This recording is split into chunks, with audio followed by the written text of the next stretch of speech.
Hey there, Justin Chamness here, Real Estate Wholesalers Club.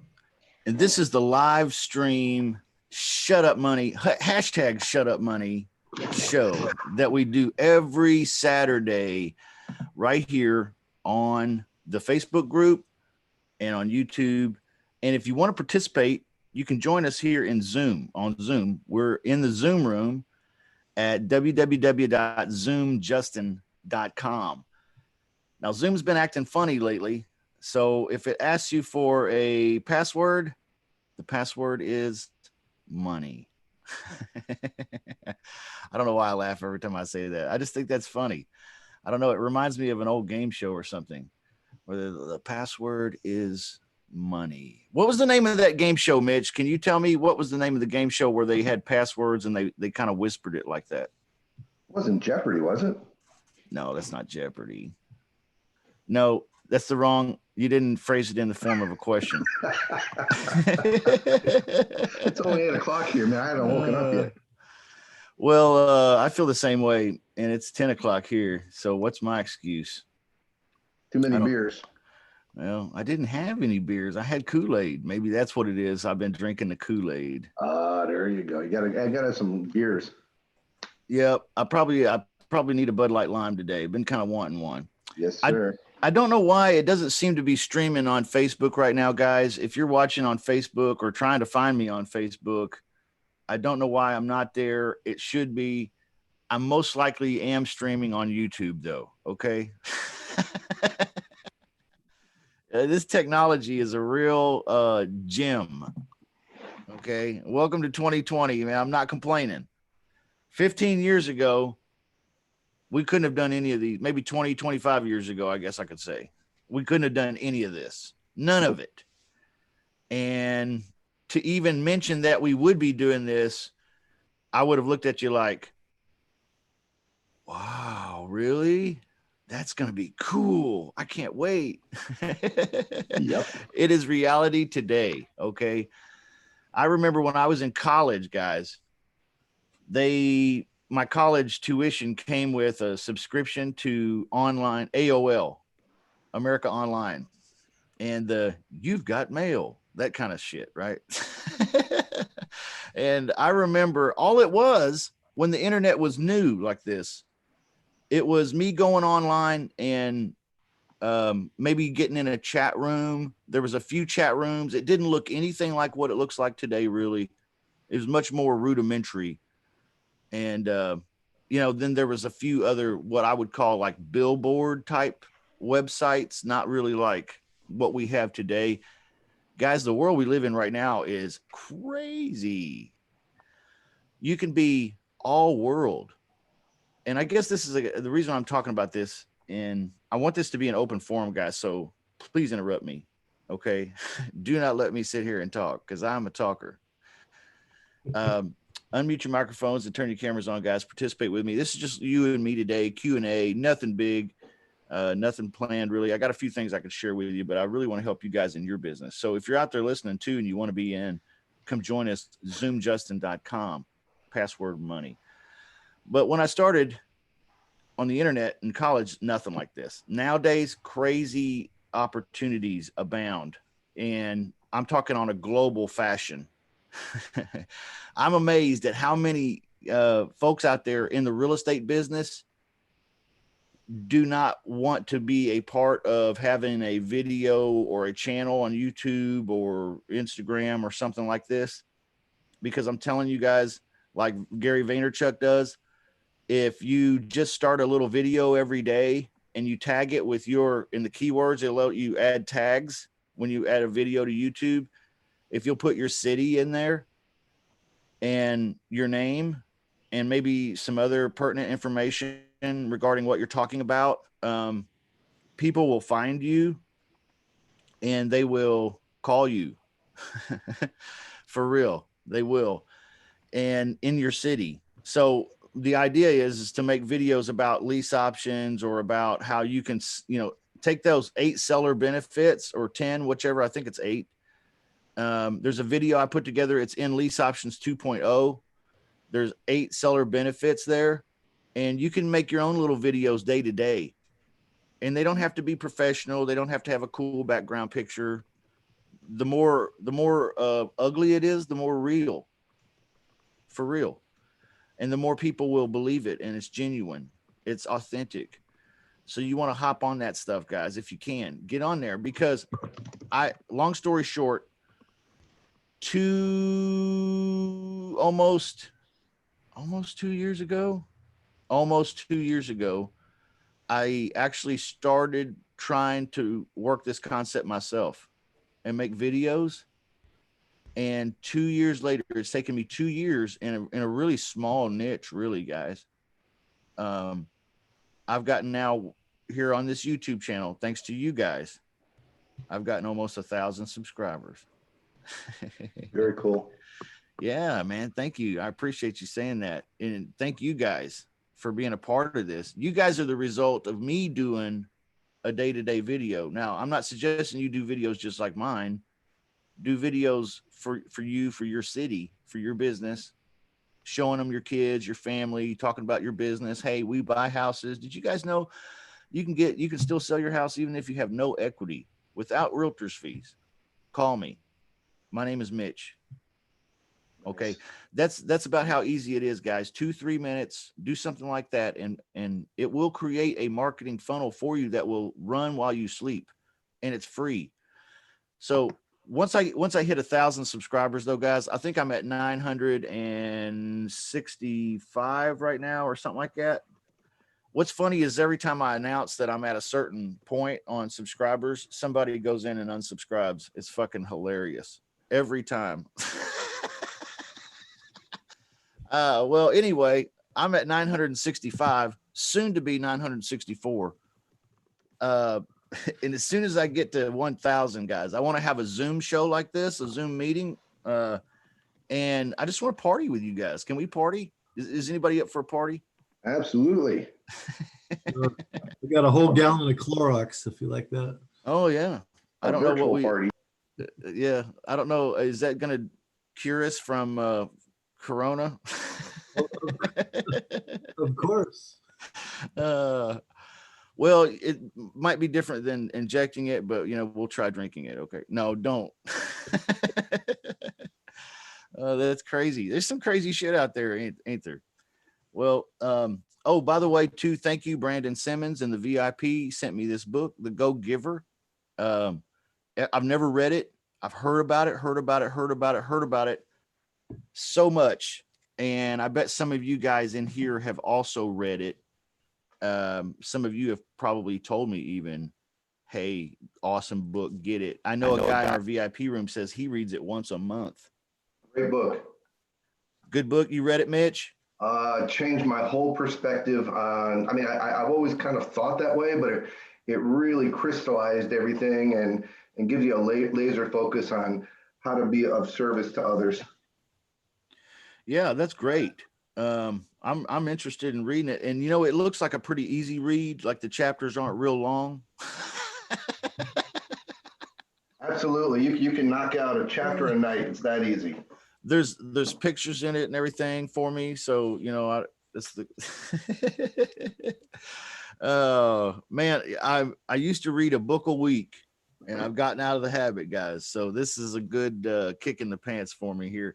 But honestly, that's what I do. I'll check a book. I'll go through here. Like I went through this one yesterday after I got it, and I was like, yeah, these pages. Ooh, that's a good chapter. That's a short chapter. Oh, the next one's a reasonably short chapter. Okay. This one here, I can get through this one. I got that ADHD like everybody else from watching too much TV and playing video games. But okay. But anyway, thank you, Brandon Simmons, for the book. I'm very much looking forward to it. Thank you for sending it to me. And, I think somebody posted an audio version in the VIP. If you guys want to listen to the audiobook for free in there, just a tip, gold tip in the VIP club. Yeah. $97, 47 a month. I'm just kidding, y'all. Okay.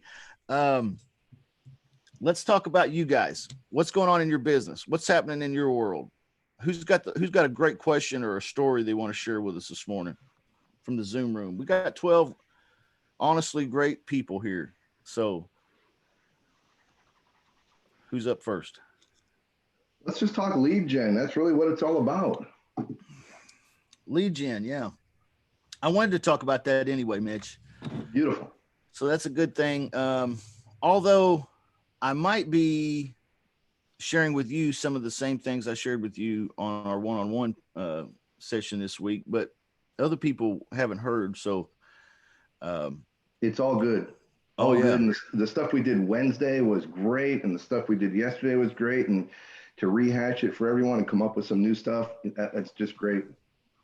Well, thank you for saying that. I've never stolen a bad idea.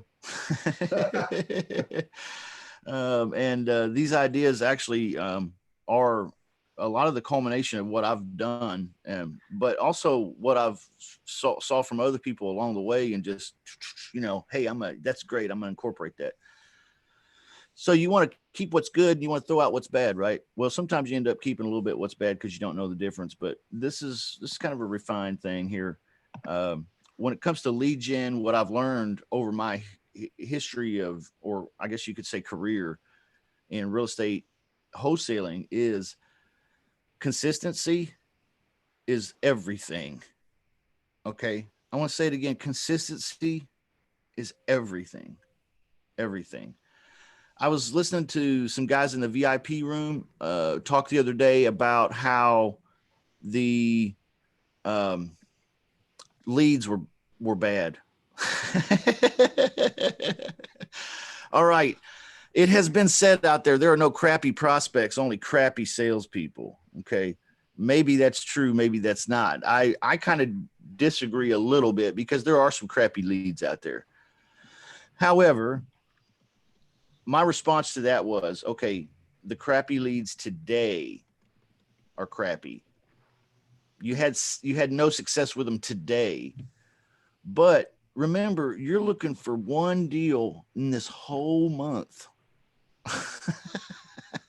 Right? So don't get tied in too much emotionally with what you experienced just now in the day, right? In the here and now, because what you're doing is you want to create a system that's consistent, a machine that is consistent, that will produce these leads on a day-to-day basis or a week-to-week basis, however you like to work them, whatever matches your schedule. Okay.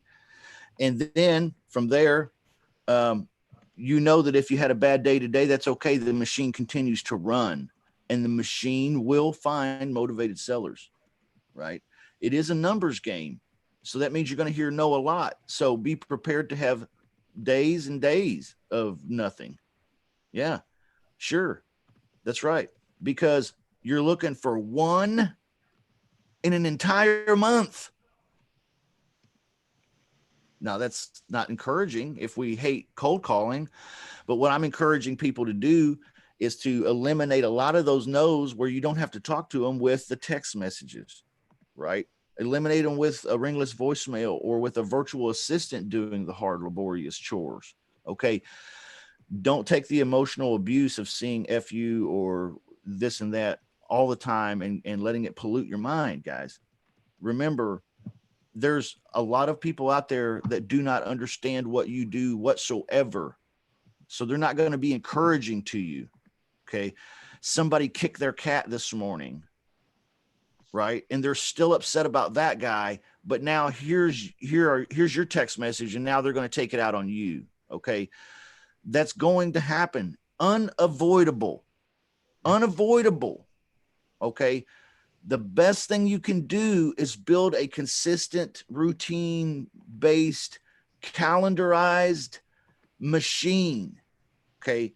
For example, if you were to ask me this question, Justin, how do I get my business up and running, get it off the ground and going? Two things: get leads on a consistent basis, right? And then have good phone conversations with the motivated ones. That's it. The rest of them you don't care about. The other hundreds of people that did not fit, do you think I worry about them people? No. I don't think about them the second that I get off the spreadsheet where they said no, or the phone call where they said no. I'm off. I don't even remember. Gone, done. All right. So consistency in leads and good phone conversations. So for example, if you were to ask me, how do I get it up and running? I would say this, I would say, what would you have to do on a daily basis to create consistent leads? That's the first thing. On a daily basis or a weekly basis, you could say. And what I mean is, are you going to produce leads? Are you going to run the scraper on automated REI on Sunday? And then are you going to set up a text blast on Monday? And then are you going to make phone calls on Thursday? See, most of us don't even have a plan at all. We're like, oh, well, I'm going to get on there this afternoon and I'm going to run the scraper. And, you know, you're just playing. You're playing around. You're learning, you're growing, you're playing around, but ultimately you're stalling. Stalling, guys. You do not want to be a staller. Be a proactive individual. I said this to somebody yesterday, and it was the first time it ever came out of my mouth, but I believe it. When it comes to these leads and using the scraper over at Automated REI, I will go anywhere I have to go to get leads. I'm not bound by geography. I'm not bound by ideology. I'm not bound by anything. I want to go to the middle class, the working man. I want to go to the guy that works at the factory. I want to go to the guy that works at the grocery store, the guy that used to work at the car lot, but now he needs to sell his house. Okay. I want to work, you know, whatever. Those blue collar people, anywhere, anytime, I want to be there. I don't care if it's in Alaska, if it's in Arkansas, if it's in Indiana, if it's in Wisconsin. I don't care what the geography is. I can go there with Automated REI, generate leads, get the leads. And I can do that if I free my mind a little, like In Vogue said, the rest will follow, right? Free your mind a little bit from the geography constraints and be like, hey, I'm just going to test it out over here. And then this is what I said that I'd never said before. And then go into the fight swinging. It's better to go into the fight swinging than to go into the fight looking to see who you might want to hit first. And that's what a lot of folks are doing, right? Looking around, who might I want to hit first? Boom. Meanwhile, you're going to get tagged because you ain't even paying attention. You're playing around. Go out there swinging. Run the wheels off that machine over there at Automated REI. I don't care where you got to go. I don't care what, if you've never been there. I don't care if you've ever even not heard of it. That's what I'm doing, right? So if you lack leads, then put it on the calendar that you're going to do a scrape on this day. Then I'm going to set up a text blast for that scrape on this day. And then I'm going to set up a call session with the yeses and the maybes on this day. That's the best advice that I can give you from my experiences. I mean, there's no other way that I can know that I've ever learned or known of. I've never heard of anybody. I've heard other guys saying, oh, well, I'm going to develop a machine where these people will just sign their houses over where we don't have to talk to them. Good luck. Joe Crump has something like that. And, you know, he says he gets an occasional deal. He'll get an occasional deal from some online presence that he has and so on and so forth. I bought his machine. I used it for a long time. I had that aspect of the machine as well. And I'm not dogging his machine. It's an awesome, awesome machine. Great product. It works almost identical to, it looks different, but it does the same things as Automated REI. But I was a part of Joe Crump's deal. I never had one person sign up that I didn't talk to. Like, I had to talk to these sellers. You got to talk to them. But his machine eliminated a lot of the no's, just like Automated REI will. So I didn't have to talk to those. And that was great. But the point I'm making is there's nothing you can do to circumvent the process. You cannot go around mountain 1 and mountain number 2 just to try to climb mountain 3 and 4. It just will not work. You have to make this more simple. Okay. Most of us are out here trying to trying to take a big concept, real estate wholesaling, and make application. You're going to fail. If you take a big concept like real estate wholesaling, that's a lot. There's a lot that goes on in a deal that makes money. And you're going to try to just go out there with this big concept and make application and make it work. Going to fail every time. You need to follow the recipe, the step-by-step format, the step-by-step formula. Get leads, right? You got to have them. On the day you don't have leads, you have to ask yourself, am I self-employed today or am I unemployed? You got no prospects. What are you doing? You got nothing cooking. You got no prospects. You're not self-employed. You're just sitting around unemployed, telling yourself you're self-employed. You got to have leads. If I don't have leads, I'll go wherever it takes to get leads. I can do this virtually. And I'm going to show you that today too. I talked about this a couple of weeks ago, but let me share screens with you here real quick. Actually, I'm going to share with you this acquisition scoreboard. Guys, this is in the VIP section. So if you're in the VIP group and you want this spreadsheet, it is on your VIP benefits page, or just say something in the VIP room and we'll get this to you. But this is just a spreadsheet. It's a template. It's a scorecard that allows you to keep track of what's going on in your business. The goal here, you can change these, but I set 10K as a goal. Average profit 5K per deal, right? So you would need, why does it say 3? Well, because, one might not work out. You get 3 motivated sellers this month, 1 might not work out, right? So 2 of those at 5K profit each would be 10 grand a month in your pocket. Now, average number of leads per deal, what is that? Well, 30 leads is what the general rule is here, guys.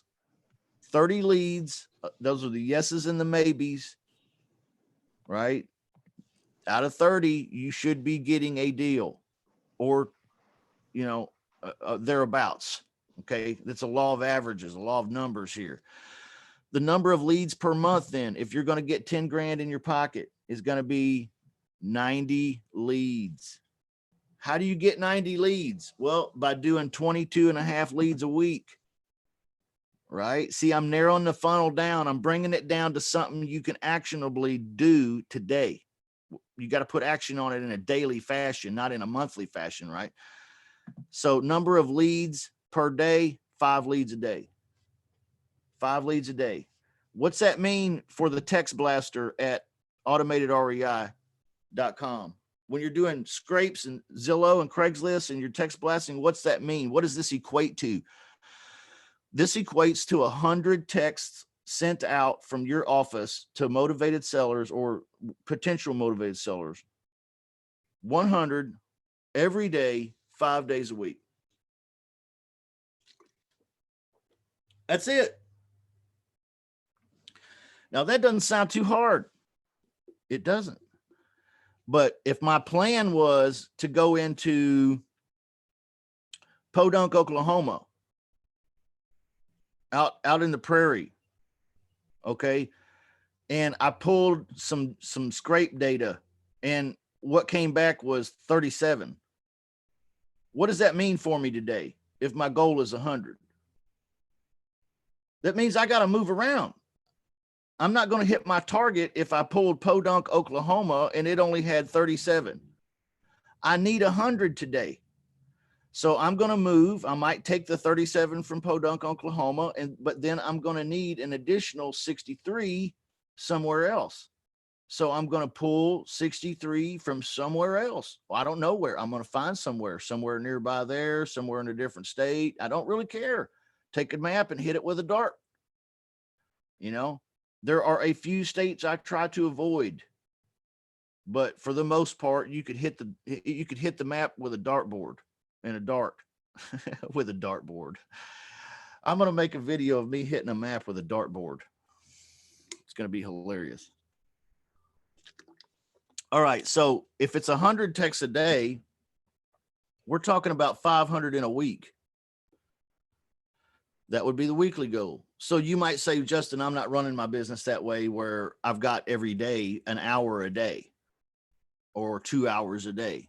I don't have that 5 days a week. What I have is I have 2 or 3 hours 2 days a week. Okay, then get your Trello.com going. That little organizational CRM stuff I talk about. I've showed it to you before. Trello, Trello. Set you up a little day-to-day to-do task list and put it down on the task list that on those days where you have 2 or 3 hours, those 2 days a week, that you're gonna hit these target numbers. Okay. Only you can do this, right? I cannot do that for you. Only you can do this. Only you know what your time is, your schedule. Only you know what days you can run the machine. And this right here is telling you how to run the machine and what targets to hit. Okay. So if you are not hitting those targets, then you cannot reasonably expect to have a deal. I know that's harsh, but excuse me, you have to hit targets, guys. And once you set up a business system for lead gen, you will not have to go back and reinvent it over and over and over and over and over. Get it invented, get it down on the calendar, on your Trello board, where it is a Monday thing or it's a Thursday thing or whatever day it is. Get it down there where it's a regular thing. It will happen every single time. And then go to work for your business, right? Go to work for your business. And you know that on these days, these tasks need to be done in your business. So go to work in your business for your business. And let me show you one more thing about that. Down here, it says seller conversations. How many seller conversations in a day? Set a goal of having 5 conversations. If you were to practice that phone call, even if you're not very good right now, if you've followed the Mastering the Phone course, if you did the 5 a day or 3 a day or 2 a day or just 1 a day, but your goal is 5 a day. But if you did just 1 a day, then how long would it take you to get real good at this? Not that long, because you're practicing every day. You see what's happening to you? You're building a business. And maybe this one thing is the reason why people say when they get into the business that it takes 8 to 10 months or 12 months for them to get their first deal or whatever. You know, people are like, I worked for years. I did. I worked for a long time before I got my first deal. I think it was years, literally. I'll try to remember. Yeah, years. So maybe it's because it takes them years to figure out what I'm showing you today, which is how to systematize and hit target numbers on a consistent weekly basis or daily basis, however you're operating your business. Okay. Offers made to sellers. You should be making 1 a day if you can. Right. That's your goal. Send out an offer a day. If you were making an offer a day, 5 days a week, how many offers is that in a month? 20 offers a month. How many offers did you make last month? Anybody remember? I do. Okay. So we got to up them numbers. That's it. So you see, if you up the numbers, you will up the results, right? Yes. It's all mathematical, really, guys. I should have Tim on here. He's a scientist, man. He could probably really break this down for us, charts and spreadsheets and everything. But yeah, that's the whole lead gen process. Now, I don't know, you might not be doing you might not be doing automated REI texting and scraping. Maybe you're doing something else. Your numbers may be a little different if you're cold calling, or something else like that. But still the principle is the same. You have to be consistent with this stuff, right? Got to be real consistent with it. And until you do,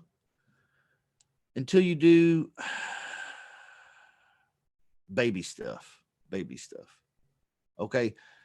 The difference between the big boys and the little boys, and I'm not claiming to be a big boy. I'm just claiming to be a medium boy. Okay. The difference between the big boys and the little boys in this game, I think really truly is that consistency, that consistent targeting and hitting those target numbers, guys. And they'll do whatever it takes. Okay. I'll do whatever it takes. I'll go wherever. That's what I'm saying. I'll go wherever I got to go with that scraper to get them leads. I don't care. Why? Because this is my paycheck. This is my paycheck here. This is my business. I got mouths to feed. Right. So I got to get that money. So I don't got time to play around too much on this topic. This is an important topic, the lead gen. So climb that mountain. But once you do, guys, once you get it set and you get it in a habit, not only will you see your productivity go up personally in your business, but you'll also see the results go up. And that's what we all really want. So that's what's up. Hey, Justin, I got a question for you. All right, man. What's happening? Okay, normally I don't do anything with REO properties. I did when I started real estate back in 2002 or so, but I'm in South Carolina. I spoke with the secretary to the master in equity, and she said that they will not be having any foreclosure sales for the month of May. Unlikely that it'll happen in June, and unlikely, more likely that it'll happen in July or August. So they didn't have one for April, May, June. Maybe it'll happen in July. I can't imagine that this doesn't increase the motivation factor for the banks maybe to get rid of some of their REO inventory. And we just wonder what you thought about that. If it might be an opportunity just to send some offers to the banks on properties. Yeah. What I recommend is calling a broker or two that handles the REO type property deals over there in those areas and asking them how that's working right now. I have had an REO wing on my business that did nothing but make offers on bank-owned properties, and that's it. Just make offers on bank-owned properties, and we wholesale them off to cash buyers list. And I can tell you that part of my business for the last couple months has been dead. Okay, so it's hard. It's hard to know what's really going on there. I don't really know, to be honest with you. I know that over here, it's just been a screeching halt. So I assumed, and that's probably dangerous, but I assumed that the banks and stuff were just not playing ball right now, or something was not working in that machine. I don't know. And I thought maybe that might be everywhere. So, I'm really kind of like, I really don't know. So I just know that what I've done is I've taken my team and shifted them more towards, which I'd already been prepping them for, thank God. But I shifted them towards making calls for lease options.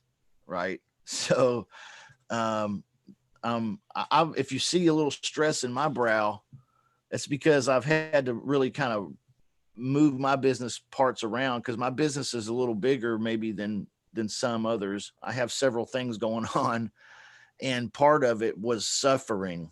Okay. So it was like I'm trying to walk with a sprained ankle, and I've had to bandage it up and do some things on that side of it. And that's really what it is when I'm talking about that bank owned shit, man. It's been, I ain't had a bank owned deal in a minute.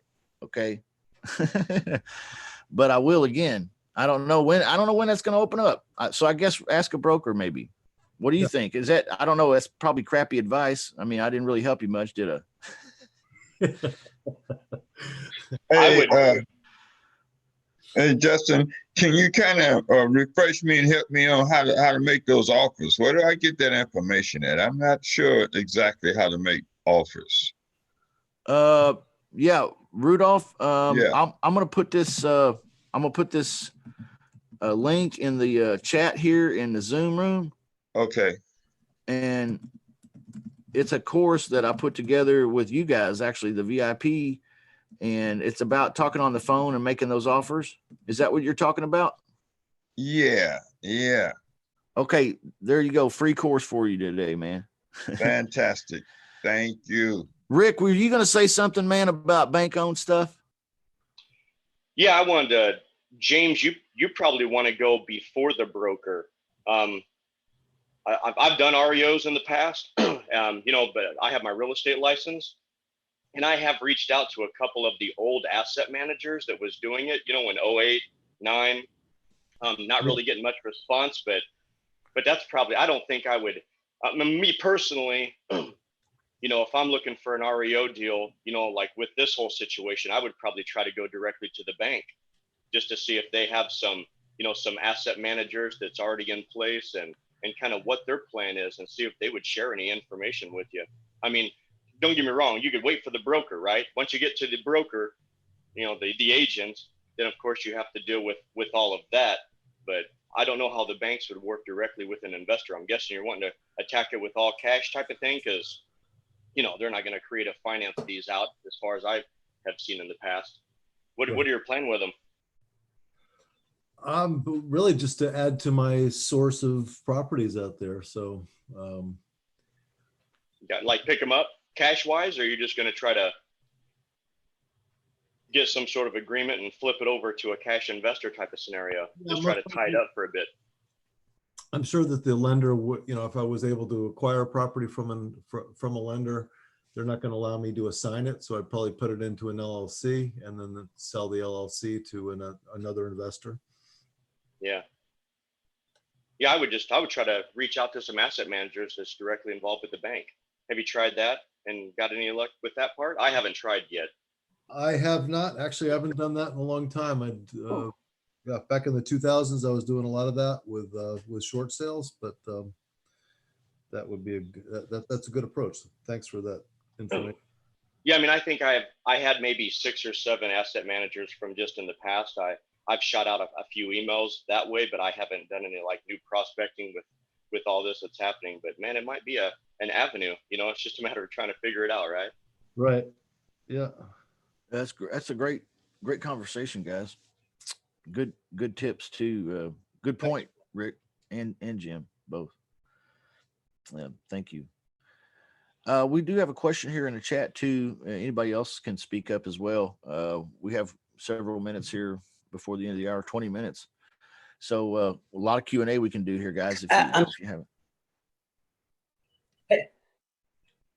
Yeah, somebody saying something? Hey, Justin, Yeah, it's me, Rocky. Yeah, hey, Rocky. You mentioned there's a few states you stay out of. Yeah. I don't know if you could talk a little bit more about that. And then handling VAs, you know, I've been, you know, working with some, you know, VA last couple, like 3 weeks. And it's like, you know, you mentioned before about the VAs, it's like you have to, I think you said it's a responsibility and you have to manage them and all this. And I was like, I'm learning about that. Like, oh my God, like you have to manage, yeah. But anyways, I just had those two questions there. Yeah, no problem, man. Good questions. The first one was the second one was VAs. The first one was what? The states. You said you stay the out states. of, like, yeah. The states that I avoid. Okay, here's what I do. I avoid Illinois. Why? Okay. I avoid Illinois because Illinois got this new rule where you can only do like one a year or something crazy. Okay. So I just avoid that. And then I also avoid personally. This is just me, guys. And don't take this like I'm telling you, you can't do it in these places. This is just where I avoid. I avoid California a lot. Okay. That's a big state, but I avoid the whole thing. Because I got a lot of other places. Thank goodness there's 50 states, right? So I can drop a few and still be okay. Can you? I usually drop California. I don't do it. Okay. Why is that? Yeah, Just well, I was lost just a gonna ask you subscriber. that. Yep. The reason why, guys, is because my sweet spot is between 140,000 and $250,000. Okay, that's where the majority of my deals come from. Makes sense. Okay. Now, if the majority of my deals, and I'm talking about deals that cashed out and they're in my pocket, okay? If they cash out and in my pocket and I'm looking at them, the majority, nearly all of them, are between $140,000 and $250,000 in value, ARV. So what that told me in my business, and see, I know that kind of stuff because I'm tracking it on a spreadsheet like that. Get used to some spreadsheets, guys. If you're going to be a business owner, you need them. So since I noticed that, it makes more sense to me then to focus on areas that have the median price range for homes is between 140 and 250,000, right? That's logical. If that's where the fishing's good, then find those ponds.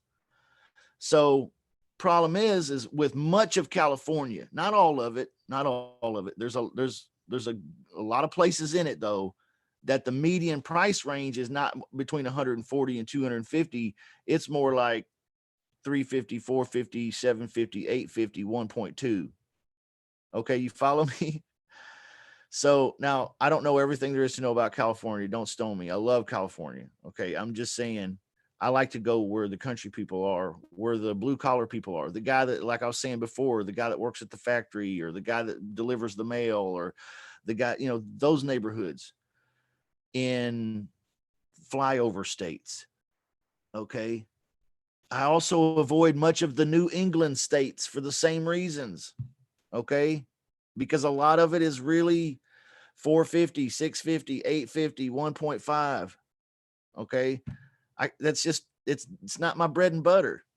My bread and butter is between 140 and 250. So I avoid a lot of those areas. I avoid the Carolinas. Okay. Because Jim scares me when he talks about them being so tough. Okay. So I just avoid them. Okay. I ain't got no reason other than that, man. I promise you. Other than Jim scared the shit out of me about going into Carolina. So I'm just like, okay. Not going to do the Carolinas. All right. So what else do I avoid? I avoid Texas. Why do I avoid Texas? I got Texas paperwork. I could do Texas deals. I just avoid Texas for the most part, just because it's different and slightly more difficult. So I don't play around there. I'm looking for an easy haul. I'm looking for an easy pull. Okay. And the easy pull for me is between 140 and 250K in places that no one's ever freaking heard of. Little towns, little cities, little townships, little municipalities, whatever it is. Yeah, little counties. Yeah, like maybe little places like Fayetteville, Arkansas. It's not a massive place. It's not like Chicago. It's not like Las Vegas. Those are also two other places I avoid. I won't go there. Of course, Chicago's in Illinois, and I already said that, but Las Vegas, I don't go there. All right. So that's the answer to that question. And I hope you understand my reasoning on it. I'm looking for that low hanging fruit, guys. And I'm not telling you don't go there. I'm just saying I'm lazy. Okay. And I like going where it's easy work. I've always been that guy that's always trying to find a way out of doing the hard work. So this is the way that I found to get out of doing the hard work. Okay. I will go get an easy deal over in Bloomingdale, Indiana or something, instead of San Diego, California. Okay. Tough to do, guys. Property values are so inflated and crazy. Yeah, you can do them out there. Yeah, you can. But I just think it's easier to do one somewhere else. Yep. Yeah. What's the difference between what's wrong with Texas? Yeah. Texas is fine. It just requires different paperwork, Mitch. And I've got the paperwork if you needed it, no problem. It just requires a little bit different paperwork and a little extra explanation. That's all. Okay. Somebody asked me here on the chat, can we talk about how are you getting the tenant buyer virtually, or who to have as boots on the ground to help do that? Yeah, the homeowner. Let me show you this, guys. You're going to get the homeowner to be your boots on the ground. And when you qualify a tenant buyer, pre-qualify, let's say you get a deal with a homeowner and you're advertising that deal, and a tenant buyer prospect gets in touch with you and you're talking to them and they've got good rental history for 2 years. They got a nice down payment they're working with. They have, income that is sufficient to support the payment, which is at least 3 times what the payment is. Okay. So they're looking good. They're looking clean. Everything's looking nice. They looked at the house, like drove by it. They drove by the house. They liked it. Now they want to go in and take a look at it. How do you virtually get this done? Okay. It's not that hard. The homeowner, I don't know who's moving around on me, but somebody's freaking me out. Okay. The homeowner will be your boots on the ground, guys. Yep. And here's how you do it. Mr. Homeowner, I was going to ask you, what's your plan for, when we need to get our people in there to take a look at it? What was your plan for showing the property? You see, you realize that that's such a simple question, right? And it's like, duh, you just ask the guy. Yeah, I just asked the guy, what's the plan on showing the property, Mr. Homeowner? Ultimately, guys, that's his responsibility anyway. Why do you feel like that's your responsibility? Because you saw a realtor do it. You know that realtors do that. Realtors go and show properties. Guess what? You ain't a realtor, probably. If you are, you're not acting as one in this transaction. So, stop thinking like you're a realtor. All you got to do is ask the homeowner, hey, Mr. Homeowner, what was your plan that you had for opening the property so that we could get our people in to take a look at it? Oh, you were going to show that property? Okay, wonderful. Your brother was going to show it? Okay, great. That's fine too. Whoever, I don't care. Your neighbor has a key and he's going to pop by and let people in. Okay, great. Do we need to coordinate that through you or the neighbor? All right. That's all you got to do is ask. Now there's another step to it that I want to show you guys, and it's in the Lease Options 2.0 course. Okay. And this is like what I was telling everybody is kind of a proprietary method me and my brother invented a few years back. And it's called the Appointment Confirmation Memo. Okay. And I'll show it to you here in a second. But what it does is it strengthens my position with the homeowner so he doesn't take my tenant buyer from me. Because, see, the problem is sometimes you'll send a tenant buyer over there to take a look at the inside of the property. The homeowner will be the boots on the ground for you. Okay. And next thing you know, you don't hear from either one of them again. Okay. That's because they just they got you. Okay. You don't want that. How do you avoid that? In some cases, it's unavoidable. If they're going to do that, they're going to do that. And you couldn't stop them. You could go over with a big stick and threaten to hit them in the head with it, and they could still do it if they wanted to. All right. The only thing you can't stop people from doing what they want to do. But here's the best thing that I've come up with, me and my brother, on keeping the seller from stealing your tenant buyer. And I'm going to share the screen with you again and show you exactly what it is. And it's in the Lease Options 2.0 course. It's the Appointment to View Property Confirmation Memo. Okay. This memo shall serve as confirmation of appointment to view the following property, address of property to be viewed, blank. That's the address. Owned by the seller's name. You put the seller's name there. Owner/seller hereby grant permission to view above property address at the following time. Here's the day and the time of the appointment. The tenant buyer is going to go look at it. Right? Then it says the name of the prospective tenant buyer arriving at the time named above to view the property. And here's the tenant buyer's names. Maybe it's a couple, so you have 2 names. Okay. You might be saying, okay, well, aren't you hurting yourself by telling these people what these other people's names are and everything? You're giving them all the information. No, I'm not. I'm registering with them that these tenant buyers are mine. Okay. So here's what's going to happen in the next paragraph. Owner seller acknowledges their previous agreement with me. What's the previous agreement with me? The flex option agreement memo, that first agreement we had with the seller. He acknowledges that that agreement exists. And the owner seller also acknowledges that the above named tenant buyer prospect is the property of me, my company. He's saying right here, you brought these people to me, and agrees to not circumvent or do any real estate related transaction with above mentioned tenant buyer without me being involved for at least 6 months from the date of this agreement. And then I'll have this form filled out and sent to the homeowner to sign. Now, when he signs this, he's effectively setting up an appointment to show the property to our tenant buyer, and also committing that he will not take that tenant buyer away from us. All right. It's reminding him, hey, buddy, that tenant buyer is mine, and you're agreeing to not do anything with him outside of me for 6 months, or I might just sue your ass. Okay. This is a real professional business here. I don't know who you think you take me for, but you know, this is something important here. So, you know, if you want the tenant buyer to come out and take a look at it, you'll need to sign this.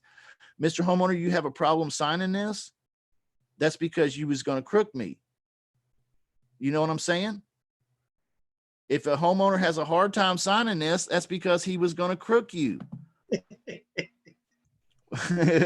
Wouldn't you rather know before you sent the tenant buyer all the way out there? Yes, yes. Okay, so that's in the lease options 2.0. Grab that, guys. Use it. It's important. All right. A lot of the times it's not even necessary. It wouldn't have changed the deal. They're not going to screw you. They're fairly good people for the most part. But this particular document, I have used when I felt like I didn't trust the homeowner was going to shoot straight with me. Okay. And sometimes you just kind of get a gut feeling on a guy, and this is how you cover your bases. Okay. If you feel like the guy's just a straight up motivated guy and he just really wanting to get out and he ain't going to do nothing like this, then maybe you just forego that. That'll be your personal choice, but this is how you would do it. I would recommend, and maybe even doing it every single time. I was gonna say that, Justin. This is business, man. I think we got to put all that to the side, because you're right. The one that you don't think gonna, how you say, tank you, or that's gonna be the one. Yeah, you never do know really what the score is until they don't call you back anymore. And that's happened. That's happened to me. It's happened to other people. The tenant buyer is going in. Oh yeah, the tenant buyer is going in to see the property. Yeah, Mr. Homeowner, he's coming at 2 o'clock today. Yeah. All right. I'll talk to you right after that. Okay, bye-bye. Next thing you know, 2 o'clock. Hey, mama, they should be there right now. I'm gonna text them. Are you there? Did you make it? I don't know. They didn't text back. What happened? Wait a minute. What's going on? Maybe they're still looking. Okay, they're still looking. An hour goes. Now. Yeah, and an hour goes by, and you're just like, okay, hello? Voicemail. Shit. What's going on? I'm gonna call the homeowner. I'm gonna see if they went over. I'm gonna call the homeowner. Voicemail. Oh no. And on and on and on. You just got screwed because you didn't use the appointment confirmation memo. Justin, is that in the virtual lease options that I got for Christmas from you? Yeah, that's in the virtual lease options 2.0. Okay. Outsourced. Yep. It's in the 4th or 5th module, somewhere in there in the paperwork. I did see that you had some videos, like 4 or 5 videos relative to that this past week. Is that available? That's on YouTube. Yeah. That's where I went through and showed a lot of what's in the course, but I didn't make any of the materials accessible to anybody except folks that own it. Right. Okay. So, yep. And if you own it, and like you said, I gave it to you for Christmas. That was a Christmas gift. Thank you. It was. Merry Christmas, James. I love you, man. One Hey. question, Justin. Yeah, bro, Ed, what's up? I know you said you concentrate on the expired listing at this time, but when you go to other cities or states, what leads do you concentrate on now? Yeah, I'm running the wheels off of that scraper machine, the scraper, the Zillow scraper. Yep, that's what I do. And if I feel like I need to supplement that in my local market, for example, this is where I would be doing lists. Okay, if you find me buying lists or using lists and skip tracing and doing so on and so forth, that's probably for my local market, where I live, because I'm trying to dive a little deeper here. But out there in the world, I'm running the scraper anywhere and everywhere I have to go. And that's really the only tool I'm using. Justin, I got one more question. The direct mail campaign thing that you showed us a while back, where you write the message on a white piece of paper and then copy it onto a yellow piece of paper. Yeah. What was your lead source for that? Yeah. I did get a good response from that, but didn't follow up with it as much as I should have. Yeah. My favorite to send that out to is expired listings. So, like, for example, in my market area here, there's a realtor that is friendly with me and will allow me will give me, like, email some expired listings to me every month, the ones that fall off. So I hit them pretty quick right off the MLS here in town with some kind of a yellow letter like this. Okay. And I don't always do this, but this is something I like to do sometimes. And so that's who I'm hitting with that. That's the lead source for me, is those failed or expired listings, which really, guys, nowadays, if you think about the opportunity that lies ahead with the banks and all that, and not doing what they're supposed to be doing, with people not lending money, and then there being a big need for folks to sell homes coming up, and people to buy homes, we're in the perfect business for this stuff. And so expired listings, I think, are just going to keep getting better and better and better and better throughout the remainder of this year. So I'm really looking forward. That's why you guys hear me say that all the time as well. I'm thinking the failed listings, there's a lot of good data in a lot of other places, but that's my favorite. Would you guess that anybody who has money, a lot of private money and hard money lenders that I've spoken with, have stopped lending to people that are doing flipping? If they're buying and hold, it's a little bit different, but if they're going to flip, the house may be worth X today, but it may be worth X minus Y tomorrow. So private money lenders are not as enthusiastic about lending right now on those. Yeah, I've heard that too, and I'm sure that's accurate. However, I was telling a story the other day that there's a buyer here in my local market. His name is Ian, and he's bought numerous deals from me over the years, last 2 or 3, 4 years, maybe, I don't know, a while. And he fixes them. Sometimes they hold them as landlords, but he fixes them up, him and his team and partners, and they'll sell them off on the retail market. I'll put them on the MLS.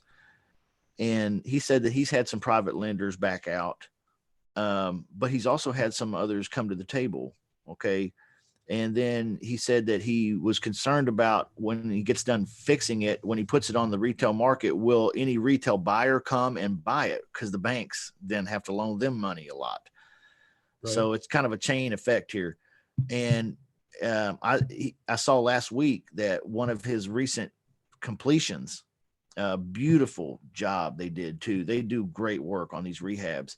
I mean, they just make these houses mouthwatering. I mean, they're amazing. He said it was sold. He put it on the market and he had an acceptable offer within 5 hours. Wow. So you tell me, Jim, I don't really know. I hear both sides of the story, so I'm just going to keep moving forward. Yeah. Well, I'm just kind of wondering if a lot of investors are waiting for the market to crash before they start buying something. I mean, it seems like we're at the precipice of the market going down. So why would you buy something today that you might be able to pick up for 20% less a few weeks from now? Yeah, that's true. That's true. I really don't know. I can't speak for them. What I can say is I can give you a gold nugget somebody put in the VIP room the other day. And that is that if you're, and I agree with you, Jim.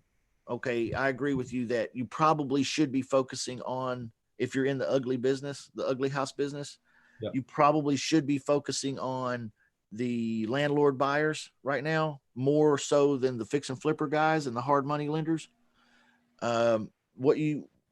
Because these buy and hold guys, they're still buying, right? Landlords, right? They're buying. So here's how you find out who they are. That somebody put it in the VIP that a lot of these cities have started requiring the landlords to register their rental properties. So they have to go down to the city and pay like $15 or something to have a landlord license and register their property as a rental. And I think that helps the police department monitor things in the community or something. I don't know. They've got some fucking excuse, but everybody has to go down there and get papers. So if they got papers on it, you can get that list. So you can call the municipalities a lot now in major areas and get a list of all the rental properties in the area. And I don't know, maybe even the owner and the owner's contact information, or you may have to skip trace, but that would be a way to get a list of all of the buy and hold people in an entire city. Mm-hmm. Kind of a good idea if you're in one of those areas where they force people to register. My area where I live, they force you to register. So just a thought though. Okay. Steven says, how do you get the owner's phone numbers from the expired listing leads list? Yeah, I don't. I skip trace. I can skip trace it and I can text blast them. But what we were talking about earlier was doing a yellow letter campaign and sending them a snail mail. I like to do that to expireds too. It's a hot way to get the phone to ring, and then you pick it up and there they are. They called you. Okay.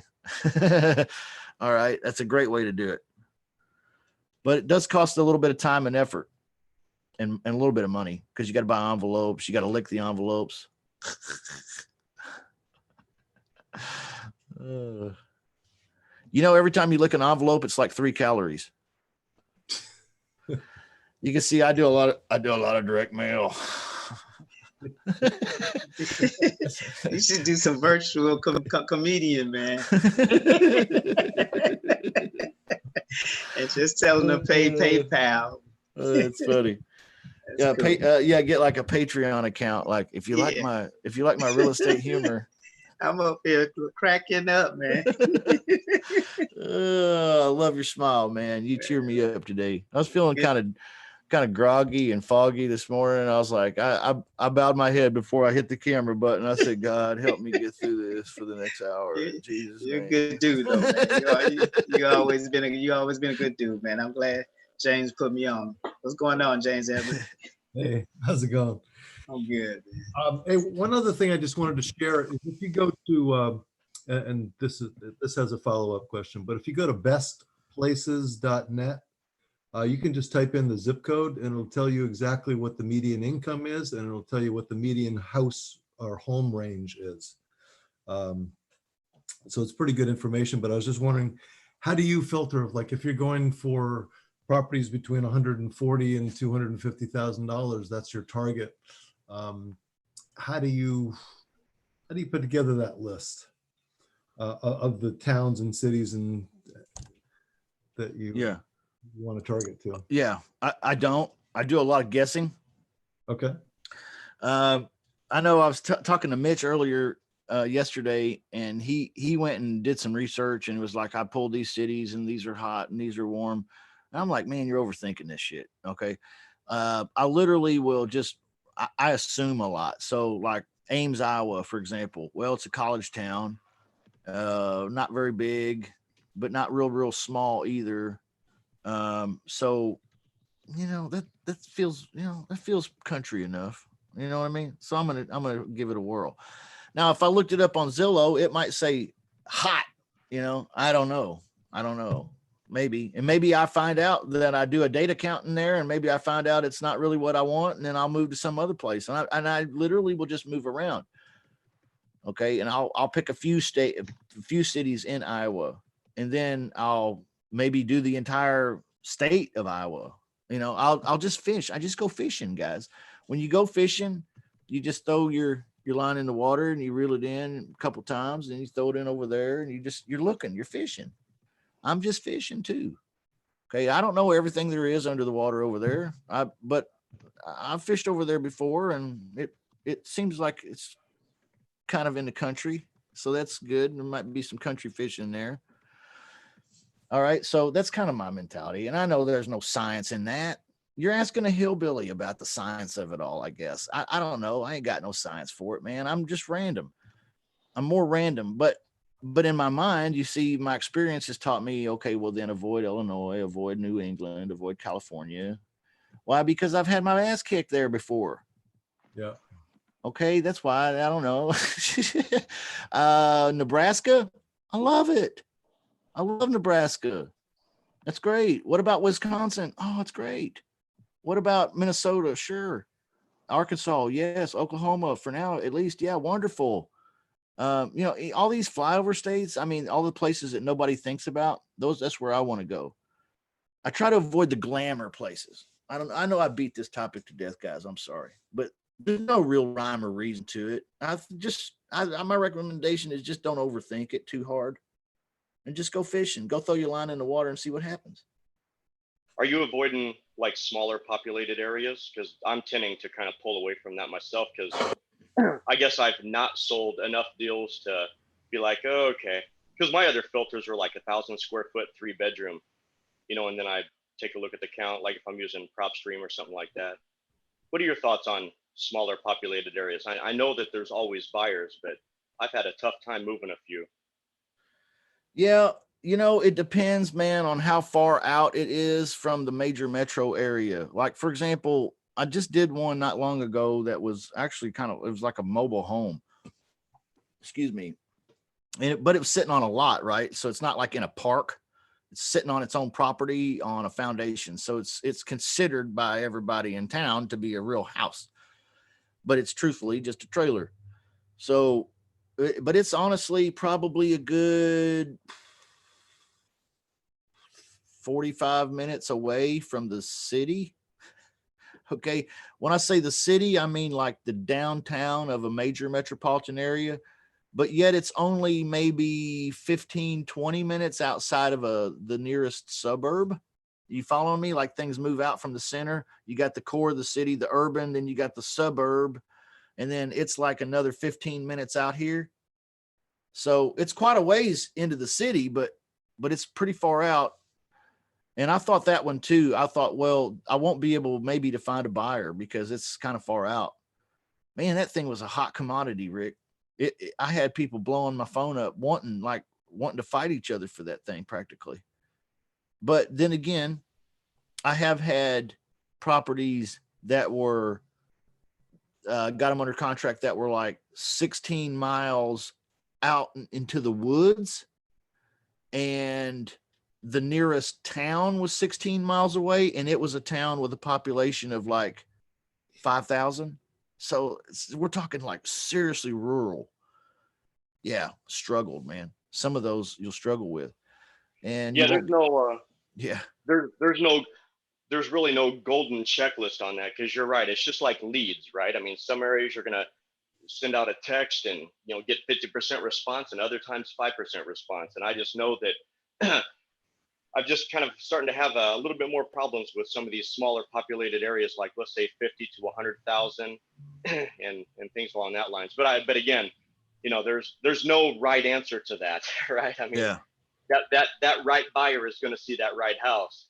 But I have lost several in these smaller areas because the buyer pool has just not been there. But that's probably just me not doing my homework when I first took it on. But I did just sell one in North Carolina.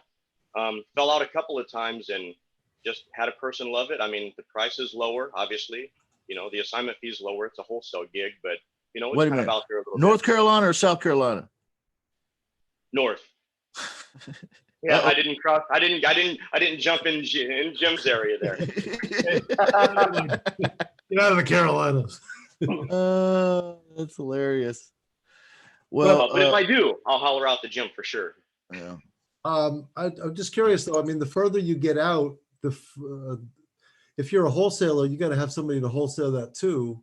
And I would think that you'd be able to wholesale a property much better if it's in a subdivision in a smaller city than you would if it's some mobile home, way out in the boonies. Oh yeah, for sure. There are going to be very few potential qualified buyers. But you Yeah, never exactly. know. That's just it. I mean, Yeah. Jim, you're exactly right, man. The buyer pool is much smaller. But then on the other side, you never know. I mean, that's the tough part. I'm just pulling out of those smaller, areas that are far away from town and, less than 50 to 100,000 population. And, of course, doing the usual, the old list source hack where you take a look at, the zip codes that are really selling good in those areas and things like that. That's all great information. But, you really just don't ever know. Exactly. The best you can do is find another guy that's fishing that seems to be catching a little something here and there. And then when he walks away, go run over and grab his spot. Okay. Nice. Y'all know what I'm talking about? Yep. As soon as he walks away, I'm right there in that same hole. Kind of like the lady on the one-armed bandit in the casino. After 5 hours, you go in there and hit, and she just stare at you with her purse. Yeah, I love it, man. I will. I'll go to the casino and I'll watch them old people sit there, and I'll be like, "That's the one. That's the one." And as soon as she gets up, I'm like, I'll walk over again. And I've had it happen, man. Within the first 5 pulls, and I'm just like, "Woo! You should have stayed, lady." Too bad you didn't. I know. I'm from Chicago. We got plenty of casinos there.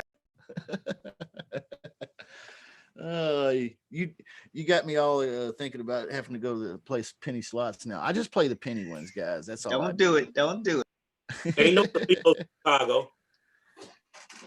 What did you say that again, Ed? There ain't no casinos in Chicago. Where you? They in Joliet. They all out in Joliet. You know that. Yeah. And right over the bridge, right there in Indiana, right there. The Horseshoe, all of them right there for 10 minutes. I go to Las Vegas to play. Oh, no, man. Illinois, you'd be surprised. Very surprised. And Indiana, 10 minutes away. 10 minutes. There's a casino everywhere you are, practically. But there's going to be casinos in Illinois now after this pandemic is over. What? Well, what I'm saying, they're like, what they do is like the boats, they just sit them by the water and they have hotels and everything, and you can just gamble like that. Like I said, out of Joliet. Yeah. Yeah, you can't. That's how it is. They put it on the river. Right. That's how they do it. Anybody got any, I'm sorry, man. Anybody got any other questions or anything, guys? We've been here for quite a little while. We can wrap it up if y'all ready to. Might need to go grab some lunch or something or breakfast. All right, guys. Love you all. Love you all. Good. Thank you. Hey, thank you for you guys give me so much energy. See, I look happier. I feel more energized. It's all I feed off you guys a little bit because I was feeling tired this morning and just drained. But you know what they say, like-minded, like-minded. That's the ones you got to stay around. Yeah, that's right, man. That's right. I'm glad you guys are here with me. So thank you. I love you, every one of you. And I'll see you guys on wherever you be, on the Facebook group or in the VIP or wherever. We'll talk soon, guys. Okay. All right. Thanks so much. Y'all have a good week. Bye, Justin. Bye, everybody. Have a good week. Stay safe, everybody. Bye, guys. You guys as well. Take care.